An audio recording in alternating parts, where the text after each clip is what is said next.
Marriage is perhaps the greatest and most challenging adventure of human relationships. No ceremony can create a marriage, only the two of them can do that.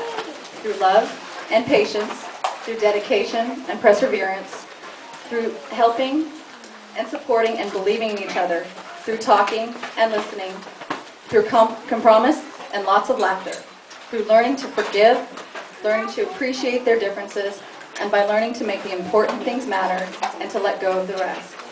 What this ceremony can do is to affirm the choice they make to stand together as lifelong partners. The joining of Daniel and Tessa not only celebrates a lifelong commitment they make to each other, but also the bringing together of their families. Before we move on to the readings, it is important for Daniel and Tessa to acknowledge a main source of love for them, their parents. Their parents have cared for them as children, guided and encouraged them through life, in joyful times as well as times of difficulty, and taught them about love through their own generosity, compassion, and kindness. Tessa and Daniel would like to take this opportunity to recognize their parents, Patrick and Judy Liu, David and Sally Fulton, for not only helping make today possible, but also for helping shape who they have become.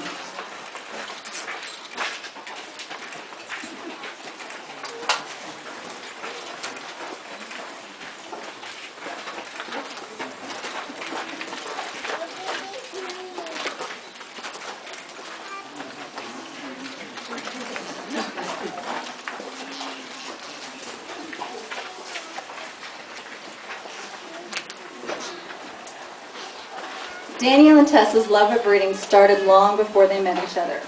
It is therefore no surprise that reading has become a favorite pastime shared by them. For the last few years, they have jointly listened to book review podcasts and have discussed and recommended numerous novels to each other. And in 2005, they began reading books together. The readings they have chosen for today's ceremony, presented by Natalia Maisel and Anna Vickerstadt, are taken from two of these books.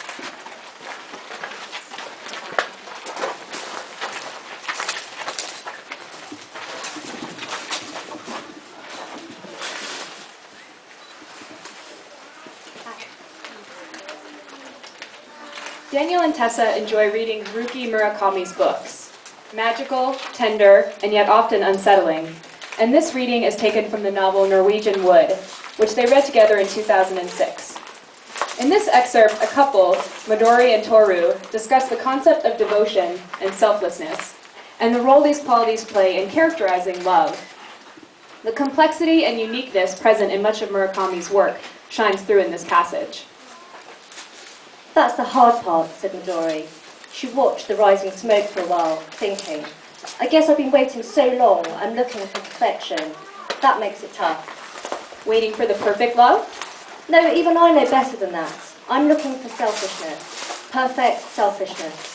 Like, say I have to tell you I want to eat strawberry shortbread, and you stop everything you're doing and run out and buy it for me. You come back, out of breath, and get down on your knees and hold the strawberry shortbread out to me. And I say, "I don't want it anymore," and I throw it out the window. That's what I'm looking for. I'm not sure that has anything to do with love, I said with some amazement. It does, she said. You just don't know it. There are times in a girl's life when things like that are incredibly important. Things like throwing strawberry shortbread out the window? Exactly. And when I do it, I want the man to apologise to me. Now I see, Midori, what a fool I've been. I should have known that you would lose your desire for strawberry shortbread and for all the intelligence and sensitivity of a piece of donkey shit. To make it up to you, I'll go out and buy you something else. What would you like? Chocolate mousse? Cheesecake? So then what? So then I give him all the love he deserves for what he's done. Sounds crazy to me. Well, to me, that's what love is. Not that anyone can understand me, though. Midori gave her head a little shake against my shoulder. For a certain kind of person, love begins from something tiny or silly, from something like that, or it doesn't begin at all. The following two passages were taken from Adverbs by Daniel Handler. The short stories in this collection are preoccupied with the unpredictable nature of love and the consideration of love in all its forms. The characters that populate these tales appear unable to resist the mere